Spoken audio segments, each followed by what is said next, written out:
أعوذ بالله من الشيطان الرجيم. بسم الله الرحمن الرحيم. لقد جاءكم رسول من أنفسكم عزيز عليه ما عنتم حريص عليكم بالمؤمنين رؤوف رحيم. فإن تولوا فقل حسبي الله لا إله إلا هو عليه توكلت وهو رب العرش العظيم. صدق اللہ العظیم. بسم اللہ الرحمن الرحیم. لوگو، تمہارے پاس ایسا رسول آیا ہے جو تمہیں میں سے ہے، جس کو تمہاری ہر تکلیف بہت گراں معلوم ہوتی ہے، جسے تمہاری بھلائی کی دھن لگی ہوئی ہے، جو مؤمنوں کے لیے انتہائی شفیق نہایت مہربان ہے. پھر بھی اگر یہ لوگ منہ موڑیں تو اے رسول اکرم صلی اللہ علیہ وآلہ وسلم ان سے کہہ دو کہ میرے لیے اللہ کافی ہے، اس کے سوا کوئی معبود نہیں، اسی پر میں نے بھروسہ کیا اور وہی عرش عظیم کا مالک ہے. سورت نمبر 9 سورت توبہ کی آیت نمبر 128 اور 129 ہے، اور ان دو آیات پر سورت توبہ کا اختتام ہو رہا ہے. ان دو آیات میں اللہ رب العزت نے 4 مسئلوں کے بارے میں بات ارشاد فرمائی ہے. نمبر 1 عقیدہ رسالت، نمبر 2 عقیدہ بشریت النبی، نمبر 3 عقیدہ توحید، نمبر 4 عرش عظیم کا مسئلہ. یہ 4 مسائل ان 2 آیات میں موجود ہیں. یہ جو پہلی بات ہے کہ آپ کے پاس جو رسول اللہ صلی اللہ علیہ وآلہ وسلم آئے ہیں، یہ تمہاری تکلیف کو ناپسند کرتے ہیں. یعنی صحابہ کرام رضی اللہ عنہم اجمعین کو فرمایا جا رہا ہے کہ اگر تمہیں کسی مسئلے میں تکلیف ہو، دقت ہو، پریشانی ہو، یا کوئی سختی کا معاملہ آ جائے تو رسول اقدس صلی اللہ علیہ وآلہ وسلم اس کو ناپسند فرماتے ہیں. یعنی رسول اللہ کی طبیعت پر گراں گزرتا ہے. کیوں؟ تمہاری اچھائی، تمہاری بھلائی، تمہاری خیر خواہی، یہ رسول اللہ صلی اللہ علیہ وسلم کو مطلوب ہے. تو صحابہ کرام کی اچھائی حضور پاک علیہ السلام چاہتے ہیں، اور گویا ایسے سمجھیں حریص علیکم، رسول اللہ صلی اللہ علیہ وسلم کو اس بات کی خواہش ہے، حضور علیہ السلام یہ بات چاہتے ہیں، یا حضور علیہ السلام کو اس بات کی دھن ہے کہ آپ لوگوں کو اچھائی ملے. اور وہ مؤمنون کے لیے شفیق، شفقت کرنے والے بھی ہیں اور نہایت مہربان بھی ہیں. یعنی ان کے اوپر بہت زیادہ مہربانی کرنے والے ہیں. ان آیات میں اللہ رب العزت نے رسول اقدس صلی اللہ علیہ وآلہ وسلم کے بارے میں جو پہلی اور بنیادی بات ارشاد فرمائی ہے وہ ہے من انفسکم، کہ حضور پاک صلی اللہ علیہ وآلہ وسلم تمہیں میں سے ہیں. تمہیں میں سے ہے کا مطلب یعنی رسول اللہ صلی اللہ علیہ وسلم انسانیت میں سے ہیں اور انسانوں کے اعلیٰ درجے سے تعلق رکھتے ہیں. جب رسول اقدس صلی اللہ علیہ وسلم اعلیٰ درجے سے تعلق رکھنے پر انسان ہے، اسی لیے انسان کو اشرف المخلوقات کا تاج ملا ہے. یعنی تمام مخلوق میں سب سے افضل، اعلیٰ، اشرف، اکرم مخلوق جو ہے وہ انسان ہے. اور کس بنیاد پہ ہے؟ کہ رسول اللہ صلی اللہ علیہ وسلم انسان بن کر تشریف لائے ہیں. عقیدہ رسالت بھی آ گیا اور عقیدہ بشریت النبی بھی آ گیا. یعنی رسول اللہ صلی اللہ علیہ وآلہ وسلم کو رتبے، مرتبے، حیثیت میں ماننے کے بعد اعلیٰ درجے کا انسان، آدمی، بشر ماننا، یہ قرآن کریم کی ہمارے لیے تعلیم ہے. اگر کوئی بندہ رسول اقدس صلی اللہ علیہ وسلم کو انسانیت سے باہر سمجھتا ہے تو اس کا مطلب ہے کہ وہ رسول اللہ صلی اللہ علیہ وآلہ وسلم کی بشریت کا منکر ہے. تو پھر من انفسکم کہ پیغمبر علیہ السلام تمہیں میں سے یعنی انسانیت میں سے ہیں، اس کا انکار آ جائے گا. تو بشریت کا عقیدہ، رسول اللہ صلی اللہ علیہ وسلم کی اعلیٰ درجے کے انسانوں نے کا عقیدہ، یہ ضروری عقیدہ ہے.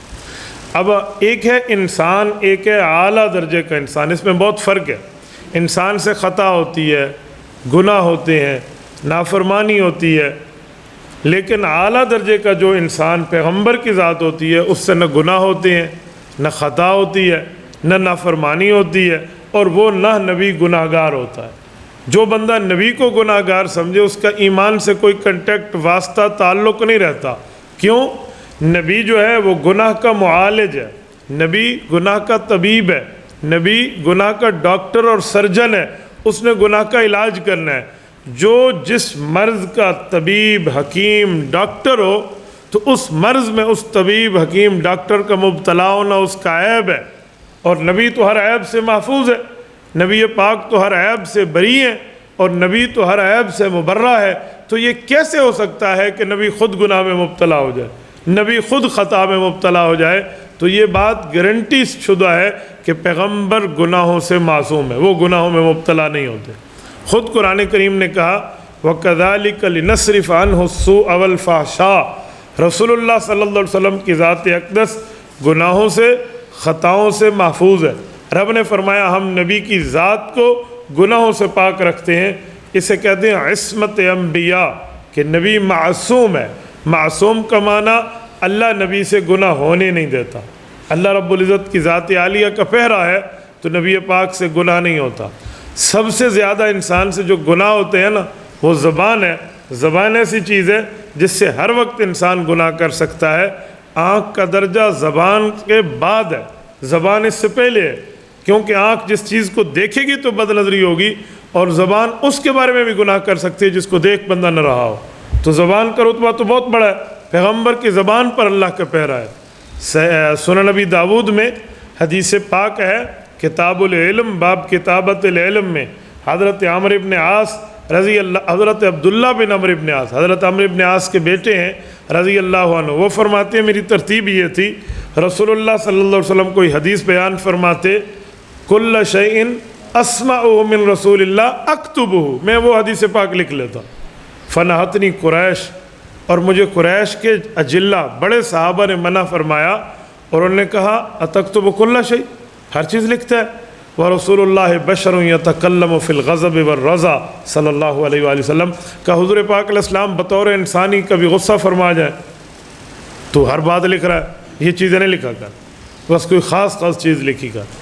کہتے ہیں فامسکت عن الکتاب، میں ہر حدیث لکھنے سے رک گیا۔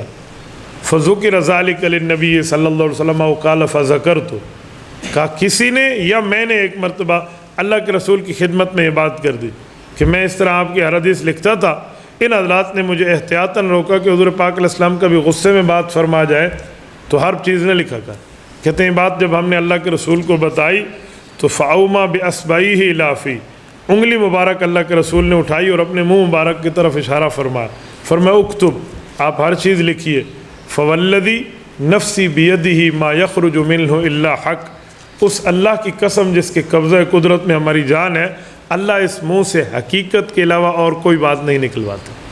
اس سے سمجھ آیا پیغمبر کی زبان پر جب اللہ کا پہرا ہے، جس زبان سے عام دنیا گناہوں میں مبتلا ہو کے جہنم کی مستحق بن جاتی ہے، جب اس سے بھی گناہ نہیں ہے تو باقیوں سے گناہ کیسے ہوں گے؟ اس لیے نبی کی ذات ہر طرح کے گناہوں سے محفوظ ہے۔ تو رسول اللہ اعلیٰ درجے کے انسان ہیں، ان سے کوئی گناہ نہیں ہوتا۔ جس طرح عام پانی اور آب زمزم میں فرق ہے، عام پتھر اور حجر اسود میں فرق ہے، ایسے عام انسانوں کے رتبے اور پیغمبر کے رتبے میں فرق ہے۔ جیسے حجر اسود بھی پتھر، عام پتھر بھی پتھر، ہم جس پر جوتی اتارتے ہیں یہ بھی پتھر ہے، اور جس حجر اسود کا استعلام اور بوسہ لیا جا رہا ہے وہ بھی پتھر ہے۔ تو ان پتھر ہونے میں ایک ہیں لیکن رتبوں میں فرق ہے، جنس تو پتھر کی ایک ہے۔ اسی طرح آب زمزم، یہ زمزم کا پانی ہے، اور ایک پانی وہ جسے ہم ہاتھ پاؤں دھو کے نالیوں میں پھینک دیتے ہیں۔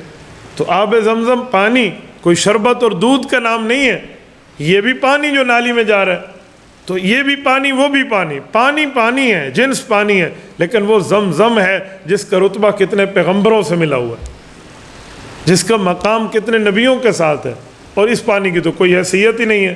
تو ایسے عام انسان کی بات ہے اور پیغمبر کی بات ہے۔ یہ نہ سمجھے نبی پاک انسانیت سے ہیں تو ان سے گناہ ہو جائے گا، جی نہیں، نبی وہ ہے جو اعلیٰ درجے کا انسان ہے جس پر انسانیت بھی فخر کرتی ہے۔ تو من انفسکم، پیغمبر علیہ السلام کی ذات انسانوں میں سے، تو نبی پاک کو انسان بشر اولاد آدم، یہ ماننا عقیدہ بشریت النبی ہے اور یہ بنیادی بات ہے۔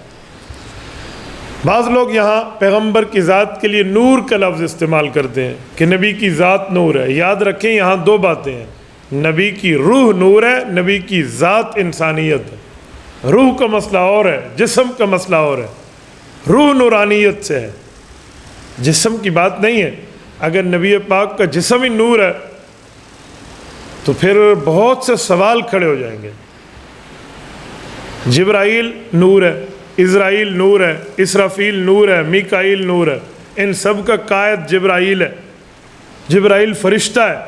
یہ فرشتہ جب رسول اللہ کے ساتھ معراج پہ گیا ہے تو سدرۃ المنتہا، 7 آسمانوں کے بعد جو درخت آتا ہے، جبرائیل وہاں رک گئے، کہا آگے آپ اکیلے جائیں گے۔ کیوں؟ آگے وہ نور کے پردے ہیں، اگر میں جاؤں تو میرے پر جل جائے۔ 600 پروں کے اٹھانے والا جبرائیل آگے نہیں جا رہا، اور رسول اللہ تنہا آگے گئے ہیں۔ تو اس سے پتہ چلا کہ نور کا رتبہ تو رسول اللہ سے بہت کم ہے۔ رسول اللہ کا درجہ تو ان نوریوں سے کئی گنا زیادہ ہے، تو کوئی نسبت ہی نہیں ہے۔ تو اسی لیے صرف نور کی بات نہیں ہے۔ اور اگر پھر بھی کوئی رسول اللہ کی ذات کو نور مانے تو ہم 3-4 سوال اس سے کریں گے۔ ہم کہیں گے کسی فرشتے کے دادے کا نام آپ بتا دیں، کسی فرشتے کی دادی کا نام بتا دیں، کسی فرشتے کے والد کا نام بتا دیں، کسی فرشتہ کی والدہ کا نام بتا دیں، کسی فرشتے کی نانی اور نانے کا نام بتا دیں، چاچے اور ماموں کا نام بتا دیں۔ رسول اللہ صلی اللہ علیہ وسلم کو تو پورا خاندان ہے۔ اگر حضور نور ہیں تو حضور پاک کے دادے عبد المطلب کہاں جائیں گے؟ نور کے دادے تو نہیں ہوتے۔ رسول اللہ کی دادی حضرت فاطمہ بنت عمر بن عائز کہاں جائیں گی؟ نور کی دادی تو نہیں ہوتی۔ رسول اللہ کے نانا جان حضرت وہب کہاں جائیں گے؟ یہ حضور پاک کے نانا ہیں، نور کا تو کوئی نانا نہیں ہوتا۔ حضور علیہ السلام کی نانی جان حضرت برہ ہے، تو حضور کی نانی کا کیا جواب دو گے آپ؟ نور کی نانی نہیں ہوتی، رسول اللہ کی نانی جان ہے۔ حضور پاک علیہ السلام کی 11 بیویاں ہیں، حضرت خدیجہ سے لے کر حضرت عائشہ رضی اللہ عنہن تک پیغمبر علیہ السلام کی بیٹیاں ہیں، 4 صاحبزادیاں ہیں، 3 صاحبزادے ہیں، حضور کے 3 بیٹے ہیں۔ آپ علیہ السلام کے 9 چچا ہیں، 2 چچا مسلمان ہیں، حضرت عباس اور حضرت حمزہ رضی اللہ عنہما، نور کے چاچے تو نہیں ہوتے۔ رسول اللہ کے رضائی والد ہیں اور رسول اللہ کی رضائی والدہ ہیں۔ حضور پاک صلی اللہ علیہ وآلہ وسلم کے رضائی والدہ تو 4 ہیں، حضرت سویبہ ہے، حضرت ام ایمن ہے، حضرت آمنہ ہے اور حضرت حلیمہ سعدیہ ہے رضی اللہ عنہ۔ تو پیغمبر علیہ السلام کا یہ خاندان ہے، اور اگر ہم نور مانیں تو یہ سادات کا خاندان ختم ہو جائے گا۔ جب سادات کا خاندان دنیا میں ہے جو اولاد پیغمبر ہیں، اس سے پتہ چلا کہ رسول اللہ انسانیت میں اعلیٰ درجے پر فائز ہے۔ اگر رسول اللہ صلی اللہ علیہ وسلم کو انسان نہ مانے تو پورا خاندان سادات یہ تو ختم ہو جائے گا، اور خاندان سادات تو قیامت تک چل رہا ہے۔ رسول اکرم صلی اللہ علیہ وسلم نے فرمایا قیامت کے دن میں تمام رشتہ داریاں لوگوں کی ٹوٹ جائیں گی، لیکن سادات کے خاندان اور میری رشتہ داری قیامت جنت تک برقرار رہے گی۔ تو یہ رشتہ داری تو نسب کی بنیاد پہ ہے، اور نسب انسانوں کا ہوتا ہے، نسب انسانیت کا ہوتا ہے، نسب تو نور کا نہیں ہوتا۔ تو اس لیے اگر نور مانے رسول اللہ کی ذات کو بھی تو پھر یہ پورا نسب ختم ہو جاتا ہے، تو من انفسکم کا انکار ہو جائے گا۔ اس بنیاد پہ بشریت النبی ماننا ایسے ضروری ہے جیسے رسالت رسول اللہ صلی اللہ علیہ وسلم کی ماننا ضروری ہے۔ اچھا، من انفسکم ایک تشریح تو یہ ہے، ایک تشریح اور بھی ہے۔ مفسرین نے لکھا ہے کہ لقد جاءکم رسول من انفسکم۔ من انفسکم کا مطلب لفظ انفسکم ہے، انفسکم بھی ہے، دونوں روایت ہیں۔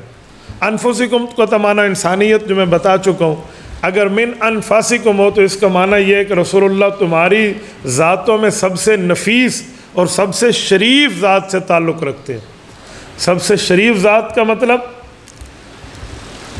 حضرت آدم علیہ السلام سے لے کر حضرت رسول اللہ تک 80 پیڑھیاں ہیں۔ 80 پیڑھیوں کا معنی یعنی دادوں کو گنا جائے تو یہ 80 دادے بنتے ہیں۔ تو ان 80 داداؤں میں رسول اللہ کی ہر دادی اور ہر دادے کا، ہر والد اور ہر والدہ کا جو پیڑھی تک جا رہی ہے، ہر جگہ نکاح کا نسب ہے، کہیں زنا کا نسب نہیں ہے، ہر جگہ نکاح ہے۔ اسلام سے پہلے عرب میں 4 نکاح رائج تھے۔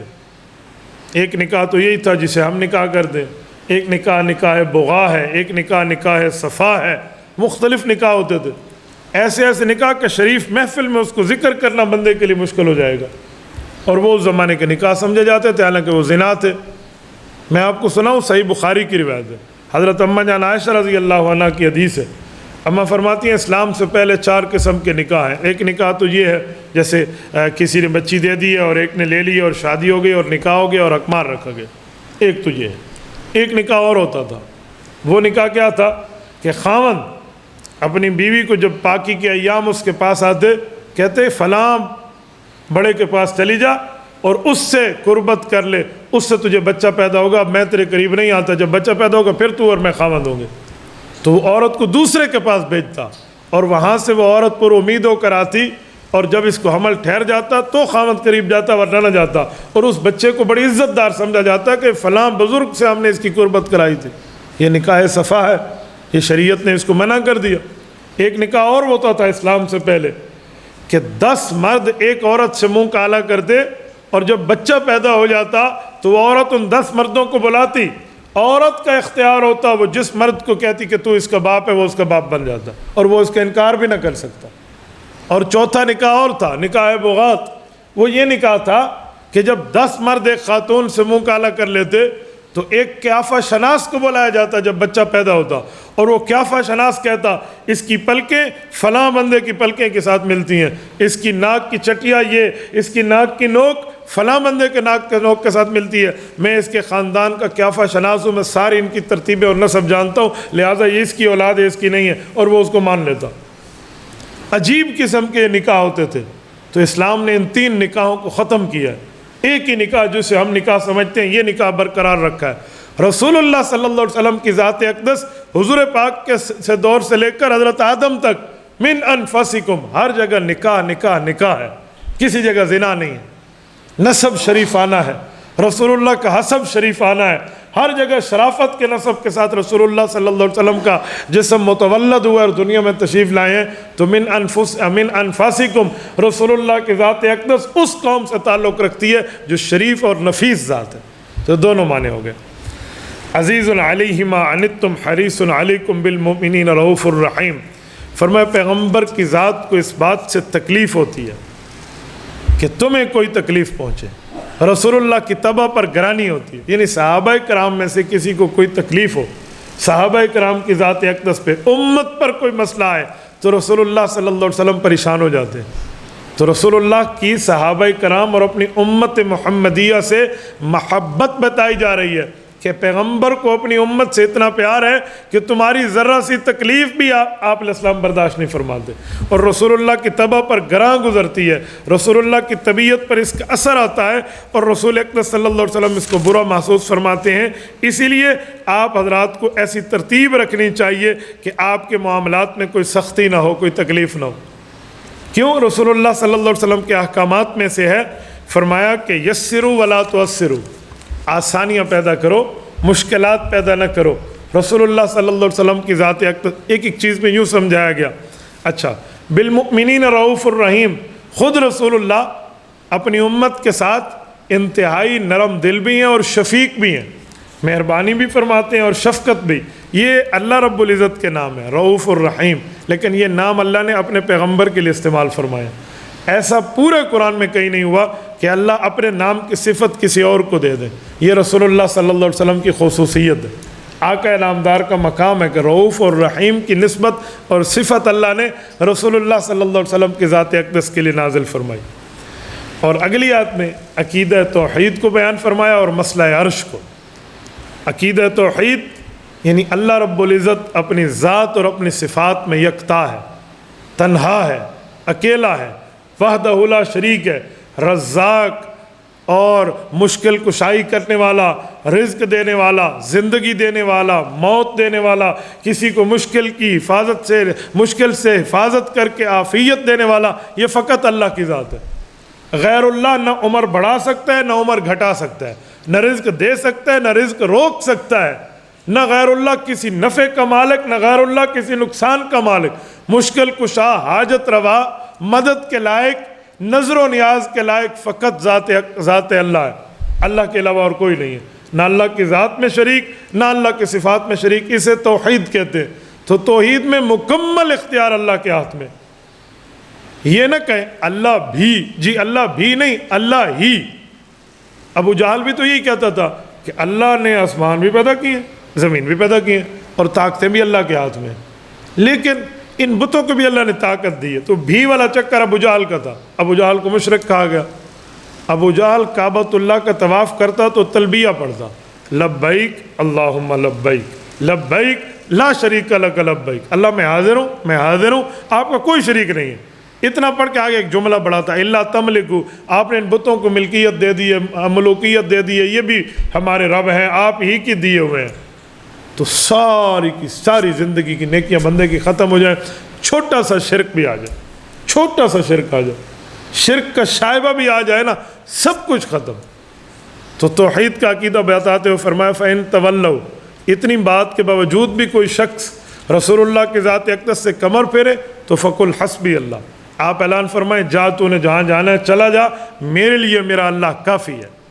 فَقُلْ حَسْبِيَ اللَّهُ، اور اللہ کون ہے؟ لا الہ الا ہو، اس کے علاوہ کوئی ذات نہیں ہے جو خدا کی ذات ہونے کے لائق ہو، اللہ ہی ہے اور اللہ ہی سب کچھ کا مالک ہے۔ تو عقیدہ توحید فرمائے علیہ توکلت، جتنی طاقتیں قدرتیں اللہ کو حاصل ہیں تو اللہ ہی پر ہمیں بھروسہ کرنا چاہیے، اللہ ہی پر ہمیں توکل کرنا چاہیے۔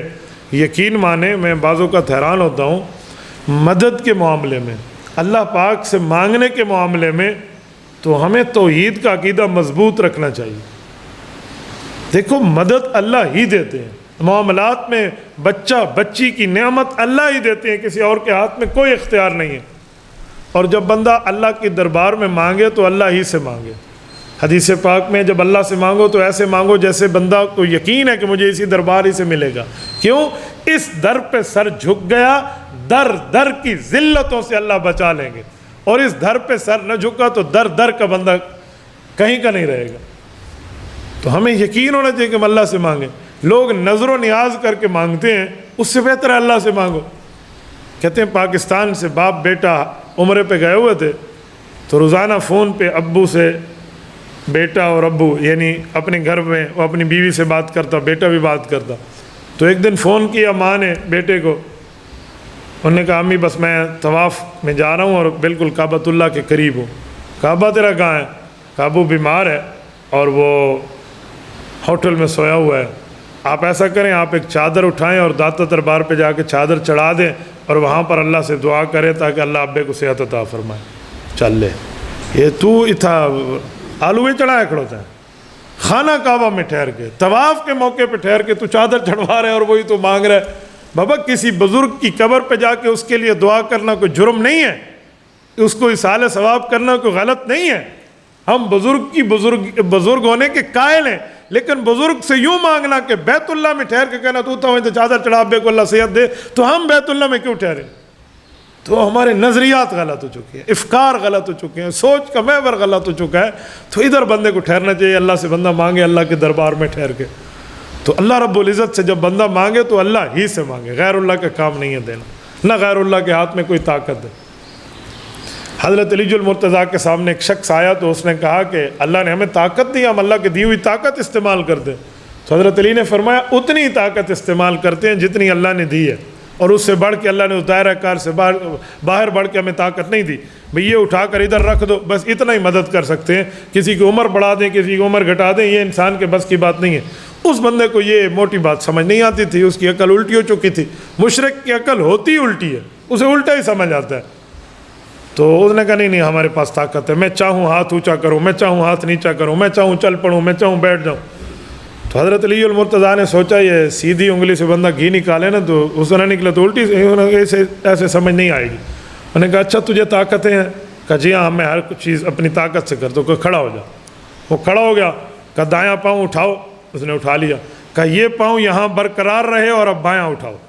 وہاں کہتا ڈوجا تو نہیں چویندہ۔ انہوں نے کہا دیکھ لیا یہ انسان کی طاقت ہے، بس اتنی ہی طاقت ہے۔ اس طاقت پہ بندہ نخرے کر رہا ہے، تو طاقتیں سب اللہ کی ہیں۔ تو علیہ توکل، تو اسی کے اوپر بندے کو اعتماد، اسی پر بھروسہ، اسی پر توکل کرنا چاہیے۔ اور جب اللہ پر توکل ہونا تو اس میں غیر اللہ کا شائبہ نہ آئے۔ حضرت انس رضی اللہ عنہ کی حدیث ہے، امام اعظم ابو حنیفہ رحمۃ اللہ فرماتے ہیں مجھے میرے استاد صحابی رسول حضرت انس نے بتایا، یہ موفق مکی میں امام موفق رحمۃ اللہ علیہ نے حدیث پاک ذکر فرمائی ہے. تو امام صاحب نے فرمایا ہمیں ہمارے استاد صحابی رسول حضرت انس رضی اللہ عنہ نے حدیث سنائی, اور حضرت انس فرماتے تھے ہمیں ہمارے رسول اللہ صلی اللہ علیہ وسلم نے حدیث سنائی کہ وَلَوْ تَوَكَّلْتُمْ عَلَى اللَّهِ حَقَّ تَوَكُّلِهِ لَرُزِقْتُمْ كَمَا يُرْزَقُ الطَّيْرُ تَغْدُو خِمَاصًا وَتَرُوحُ بِطَانًا. کہ لوگوں بھروسہ سیکھنا ہے نا تو کبھی پرندوں کے اڑنے بیٹھنے کو دیکھ لو, پرندوں نے تمہیں اللہ پر بھروسہ سکھا دینا ہے. کہا وہ کیسے؟ کہ جو صبح جب گھر سے نکلتے ہیں تو یہ پرندے خالی پیٹ ہوتے ہیں, اور جب شام کو لوٹتے ہیں تو اپنے لیے بھی لے کر آ چکے ہوتے ہیں اور اپنے بچوں کے لیے بھی لے کر آ چکے ہوتے ہیں. تغدو خماسا و تروح بطانا, صبح اور شام کی حالت میں دیکھو نا تو پرندے تمہیں اللہ پہ توکل سکھا دیں گے. یہ رسول اللہ صلی اللہ علیہ وسلم کی صحیح حدیث ہے, حضرت انس کے واسطے سے, امام ابو حنیفہ کے واسطے سے امت کو ملی ہے. تو علیہ توکلت, تمام بھروسہ اللہ کی ذات پر ہونا چاہیے. اور رب العزت کی ذات کے لیے فرمایا وَهُوَ رَبُّ الْعَرْشِ الْعَظِيمِ. یہ چوتھا مسئلہ عرش کا مسئلہ ہے کہ اللہ رب العزت وہی ہیں جو بڑے عرش کے مالک ہیں. تو بڑے عرش کا مالک ہونا اس کا مطلب کیا ہے؟ یاد رکھیں اللہ تو زمین کے بھی مالک ہیں, آسمان کے بھی مالک ہیں. اللہ پہاڑ کے, پانیوں کے, سمندر کے, دریا کے, جنگلات کے, چرند پرند کے, انسانیت حیوانیت کے, ملائک کے, جنات کے, سب کے مالک اور خالق ہیں. اور یہ ساری چیزیں رب کی مخلوق ہیں, مملوک ہیں, مرزوق ہیں, اللہ رب العزت کے محتاط ہیں. تو صرف عرش کی بات کیوں فرمائے؟ اس پر لوگوں کو ایک غلط فہمی بھی ہوتی ہے, وہ غلط فہمی دور ہو جائے تو عرش کا مسئلہ سمجھ آ جائے گا. عام بندہ یہ سمجھتا ہے کہ عرش وہ ہے جس پر ہمارے اللہ بیٹھے ہیں, نعوذ باللہ من ذالک. یہ بات غلط ہے. یہ کسی قسم کا اسلامی عقیدہ نہیں ہے کہ بندہ یہ مانے کہ اللہ عرش پر بیٹھے ہیں. کیوں؟ اگر یہ نظریہ مان لیا جائے تو بہت سے مفاسد اور فساد آ جائے گا عقیدے میں. جو جس پر بیٹھا ہو نا, بیٹھنے والے کو مکین کہتے ہیں, نیچے والی جگہ کو مکان کہتے ہیں. اصول یہ ہے کہ مکین ہمیشہ چھوٹا ہوتا ہے تبھی مکان میں آتا ہے. دیکھیں یہ کرسی میرے لیے مکان ہے اور میں مکین ہوں. کرسی مجھ سے بڑی نہ ہوتی تو میں اس میں آ نہ سکتا, میں پھنس جاتا. مسجد ہمارے لیے مکان ہے اور ہم اس کے مکین ہیں, یعنی رہنے والے ہیں ہم لوگ. تو ہم بیٹھنے والے, ہم چھوٹے ہیں اس لیے مسجد کے صحن میں آ گئے. تو مکین ہمیشہ چھوٹا اور مکان بڑا. اگر اللہ کو عرش پر بیٹھا ہوا مانے تو عرش ہوگا مکان اور رب العزت کی ذات بنے گی مکین, تو پھر عرش تو اللہ سے بڑا ہو جائے گا. اور ہم ہر وقت عقیدہ یہی رکھے ہوئے ہیں اللہ اکبر. اللہ اکبر کا کیا معنی؟ اللہ سب سے بڑا ہے. تو پھر یہ نظریہ ٹوٹ جائے گا, پھر العرش اکبر ہو جائے گا کہ عرش سب سے بڑا ہے. اللہ کی ذات جسم سے پاک ہے, اللہ کی ذات ہر جگہ ہے. کیسے ہے؟ قرآن کریم میں وَنَحْنُ أَقْرَبُ إِلَيْهِ مِنْ حَبْلِ الْوَرِيدِ وَنَحْنُ أَقْرَبُ إِلَيْهِ مِنْكُمْ وَلَٰكِنْ لَا تُبْصِرُونَ. فرمایا شاہرگ سے بھی زیادہ قریب ہوں, اور میں ایسا قریب ہوں کہ تم دیکھ نہیں سکتے. قریب سے بھی اقرب فرمایا, زیادہ قریب. تو قریب چیز ہو نا تو بندہ دیکھ سکتا ہے, زیادہ قریب ہو تو بندہ نہیں دیکھ سکتا. دیکھیں یہ کیمراز اور یہ موبائلز جو ہیں یہ ہمارے قریب ہیں, تو میں اسے دیکھ رہا ہوں. میں آپ کے قریب ہوں, آپ مجھے دیکھ رہے ہیں. لیکن جو قریب سے اقرب ہو جائے آپ اور ہم اسے نہیں دیکھ سکتے. یہ آنکھ کی یہ جو ہماری آنکھ میں آئی لشز کیا کہتے ہیں اردو نا, یہ جو بال ہیں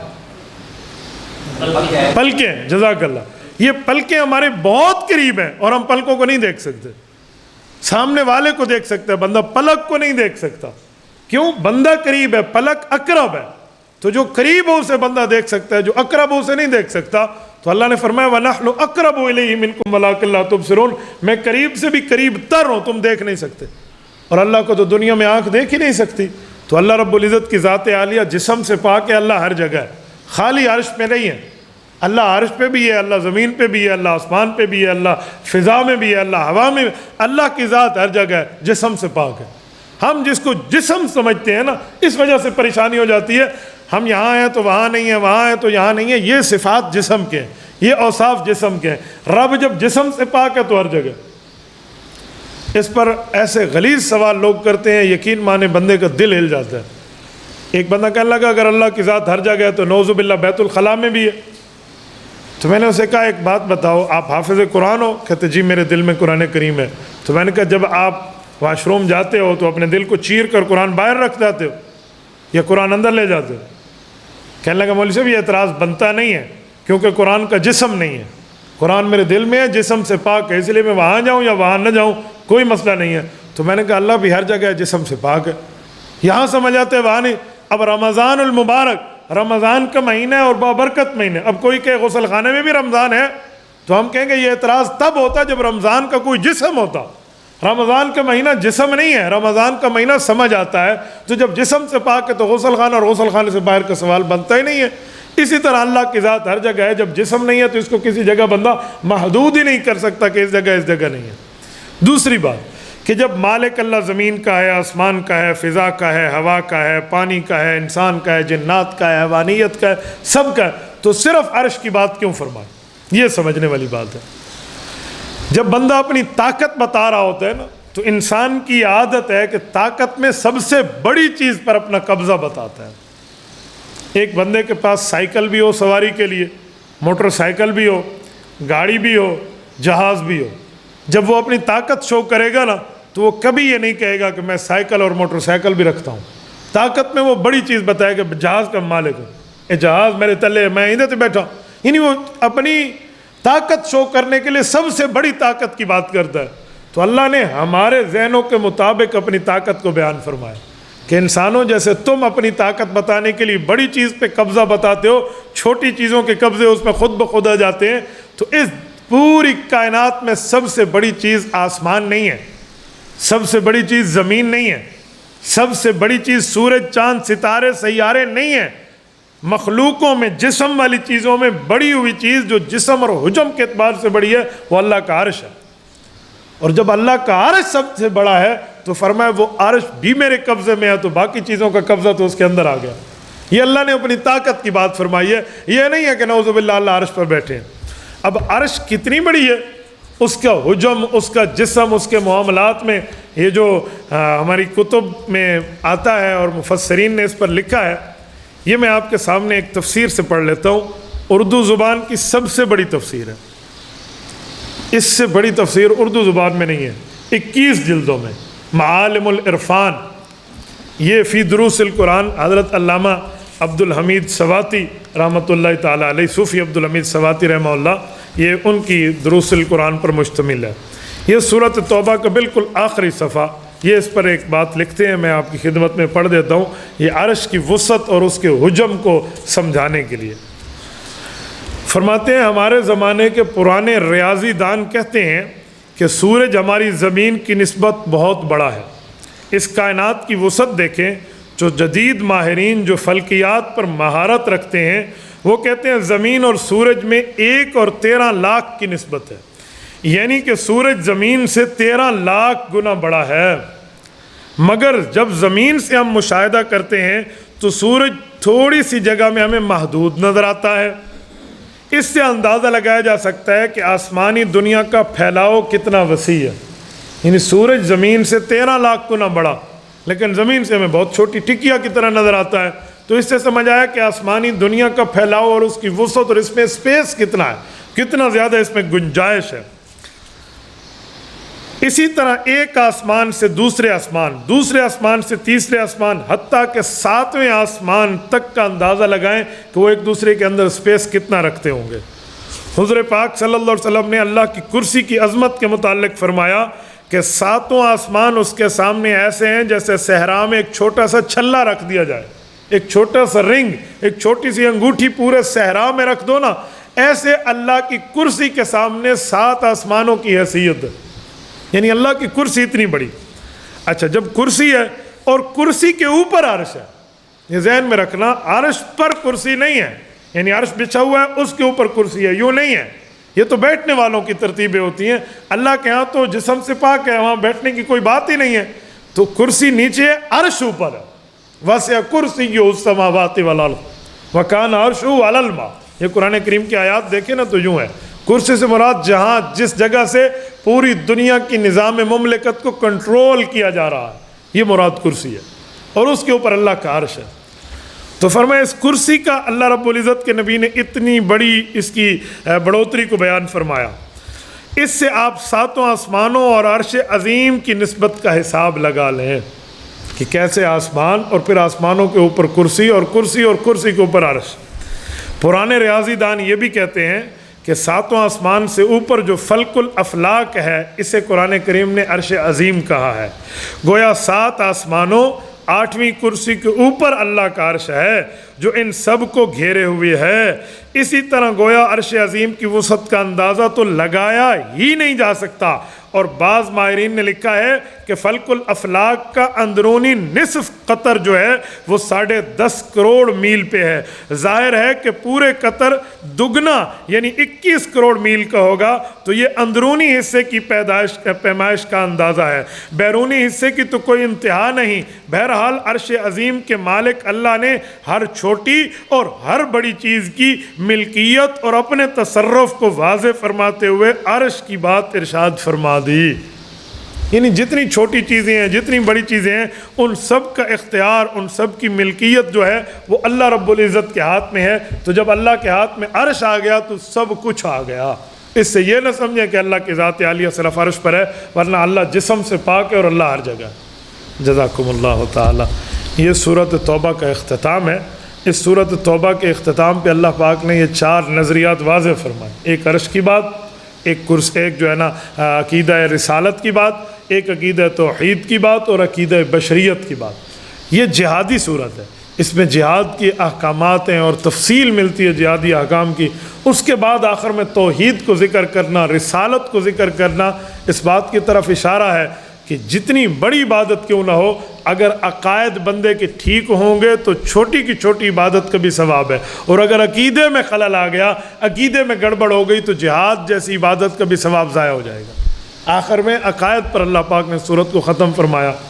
اچھا، یہ جو آخری 2 آیات ہیں، ان آخری 2 آیات کی کچھ فضیلتیں ہیں، وہ میں آپ کی خدمت میں عرض کیے دیتا ہوں کہ آخری 2 آیات کی فضائل کتنے ہیں۔ یہ آخری 2 آیات حضرت عبداللہ بن عباس رضی اللہ تعالیٰ عنہما ارشاد فرماتے ہیں کہ یہ آخری 2 آیتیں وہ ہیں جو سب سے آخر میں، پورے قرآن کے سب سے آخر میں یہ آخری آیات اتری ہیں۔ آخری صورت جو ہے وہ اذا جاء نصر اللہ ہے، لیکن آخری آیتیں یہی ہیں، فَإِن تَوَلَّوْا فَقُلْ حَسْبِيَ اللَّهُ لَا إِلَٰهَ۔ یہ سب سے آخری آیات ہیں، اور ان آخری آیات کی بھی ایک مشہور حدیث پر ایک فضیلت درج ہے۔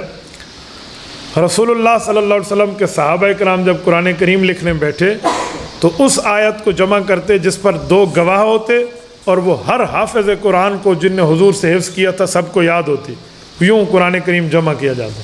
تو 2 آیات ایسی تھیں جن کے اوپر گواہوں میں ایک گواہ تھے، یاد سب کو تھے، تو وہ ایک صحابی وہ تھے جس کو حضرت خزیمہ بن ثابت الانصاری رضی اللہ عنہ کہتے ہیں، جن کے بارے میں اللہ کے رسول نے خوش ہو کر فرمایا تھا کہ خزیمہ وہ ہے جو ایک گواہی دے گا 2 کے برابر شمار ہوگی۔ تو جب یہ آیات نازل ہو رہی تھی تو یہ اکیلے بیٹھ کر حضور پاک کی خدمت میں موجود تھے اور ان نے لکھی تھی۔ تو ان سے قرآن پاک کے کاتب حضرت زید بن ثابت رضی اللہ عنہ نے پوچھا کہ سب کو یاد بھی ہے اور آپ ایک گواہ بھی ہے، دوسرا گواہ؟ تو انہوں نے کہا جی دوسرا گواہ تو میرے پاس نہیں ہے، اور میں ایک ہی گواہ ہوں جب یہ آیت اتری تھی اور میں نے لکھی تھی۔ تو انہوں نے کہا میں کیسے لکھوں؟ تو صحابہ کرام نے حضرت زید بن ثابت کو بتایا کہ ہمارے پیغمبر صلی اللہ علیہ وسلم نے انہی کی فضیلت بیان فرمائی تھی کہ خزیمہ بن ثابت الانصاری وہ عظیم آدمی ہے جس ایک کی گواہی کو 2 کے برابر حضور نے شمار کیا تھا۔ وہ شاید رسول اللہ کی نظر کرم آج کے حالات کو دیکھ رہی تھی، اس بنیاد پر کہ یہ ہاں 2 گواہ چاہیے اور یہ گواہ ایک ہے، تو اس کو 2 کے برابر حضور نے شمار کیا، تو آپ اس کو قرآن کا حصہ بنا لیں۔ تو یہ آیات اس بنیاد پر قرآن کریم کا حصہ بن گئی، یہ اور من المؤمنین رجال والی آیت، ان 2 آیات کو یہاں رکھا گیا۔ تو ان 2 آیات کی بہت بڑی جو ہے نا فضیلت ہے۔ ابو داود شریف کی ایک حدیث ہے، حضرت ابو درداء رضی اللہ تعالی عنہ راوی ہیں، فرماتے ہیں رسول اللہ صلی اللہ علیہ وسلم نے ارشاد فرمایا، یہ آیات جو شخص صبح اور شام کو 7 مرتبہ پڑھ لے گا تو اللہ تعالیٰ دن اور رات کی تمام حاجات کے لیے اس شخص کی کفایت فرمائیں گے۔ یعنی دن میں اس کو جو حاجات ہوں گی اس کا ذمہ اللہ لے لیں گے، اور رات کو جو اس بندے کی ضروریات اور معاملات ہوں گی تو اس کا ذمہ بھی اللہ لے لیں گے۔ تو اس کی بہت بڑی فضیلت اور بہت بڑا رتبہ ہے۔ فرمائے اس کو رات میں شروع میں، یعنی رات کو سوتے وقت، اور دن کی ابتدا میں ضرور پڑھا کریں۔ تو ان آیات کا بہت بڑا ایک مقام، مرتبہ، حیثیت شریعت میں گنوائی گئی ہے، اور یہ وظیفہ تو رسول اللہ صلی اللہ علیہ وسلم کی ذات اقدس سے منقول ہے، یہ کسی پیر فقیر کسی مولوی کا تجربہ نہیں ہے، یہ رسول اللہ صلی اللہ علیہ وسلم نے خود ارشاد فرمایا ہے۔ تو اس وظیفے کی حیثیت نبوی حیثیت والی ہے، تو اللہ آپ کو اور ہمیں صراط مستقیم عطا فرمائے، اس پر عمل کی توفیق عطا فرمائے۔ یہ سورۃ توبہ مکمل ہوئی ہے، انسانیت کے ناطے کوئی غلطی ہوئی ہے تو اللہ اس غلطی کو معاف فرمائے، کوئی کمی رہ گئی اللہ اس کمی کو پورا فرمائے، کوئی زیادتی ہو گئی اللہ اس کو معاف فرمائے۔ یقین مانے قرآن کریم میں کوشش یہی ہوتی ہے کہ بندہ وہی کی وہی بات کرے جو تفسیروں میں لکھی ہوئی ہے، احادیث پاک میں آئی ہے۔ اپنی طرف سے اپنی رائے کے طور پہ کسی بندے کو یہ اجازت نہیں ہے کہ وہ صرف اپنی رائے بتاتا پھرے، تو یہ میری رائے ہے، یہ قرآن میں یوں نہیں چلتا کہ میری رائے ہے۔ مسائل میں تو بندہ اپنی رائے سمجھا سکتا ہے، تجربہ بتا سکتا ہے، قرآن میں کوئی نری اپنی رائے بیان کرتا پھرے تو رسول اللہ صلی اللہ علیہ وسلم نے بیان فرمایا من قال فی القرآن برأیہ فقد اخطا وان اصاب، کہ کسی بندے کے پاس قرآن میں تشریح کرتے وقت احادیث کی، صحابہ کی اور شریعت کی دلیل نہ ہو اور صرف وہ اپنی رائے دے تو فرمایا ٹھیک بھی دے گا تو غلط کرے گا، کہ قرآن کریم میں اپنی رائے کی تو گنجائش ہی نہیں ہے۔ قرآن کریم میں تو وہی چیزوں کی گنجائش اور وہی معاملات ہوتے ہیں جو شریعت میں منقول ہوں، تو اگر اس میں کوئی غلطی ہے تو اللہ اس کی معاف فرمائے، اور صحیح ہے تو اللہ آپ کی اور ہمارے لیے ذخیرہ آخرت فرمائے۔ اللہ پاک جنتیوں کو جنت میں داخل کرائے تھے تو فرمایا کہ اللہ پاک اپنا دیدار بھی کر رہے ہیں جنتیوں، جی ہاں، حالانکہ اس ہمارے بیان فرمایا کہ اللہ پاک جسم کو پاک ہے، جی ہاں، اور جنتی اللہ پاک کی وجہ سے۔ بہت اچھا سوال کہ جب اللہ جسم سے پاک ہے تو قیامت کے اندر جنتی جنت میں اللہ کا دیدار کریں گے، یہ حدیث پاک ہے، تو جب تی اللہ کا دیدار کیسے کریں گے؟ وہ تو جسم سے پاک ہے۔ اس کے دو جواب شریعت میں موجود ہیں۔ دنیا کی آنکھ اللہ کو نہیں دیکھ سکتی، نمبر دو آخرت کی آنکھ میں اللہ کا دیدار ممکن ہے۔ تو کیسے ممکن ہے؟ تو اس کا جواب رسول اللہ صلی اللہ علیہ وسلم سے صحابہ کرام نے لیا تھا کہ ہم اپنے اللہ کی زیارت جنت میں کیسے فرمائیں گے، اور کیا آسانی میں ہوگی یا مشکل میں ہوگی؟ تو حضور علیہ السلام نے فرمایا جب 14ویں رات کا چاند ہوتا ہے تو تمہیں دیکھنے میں کوئی تکلیف ہوتی ہے؟ کہا جی نہیں۔ کہا تمہارے لیے اس طرح اللہ پاک کو آخرت میں دیکھنا آسان بنا دیا جائے گا، تو آخرت میں اللہ پاک کی زیارت ہو سکے گی۔ وہ اس کی نوعیت کیا ہوگی وہ اسی وقت ہی ہوگی، لیکن اتنا حدیث پاک میں بتایا گیا ہے کہ جیسے چاند کو دیکھ لیتے ہیں تو آنکھ اس طرح اللہ رب العزت کی زیارت کر سکے گی۔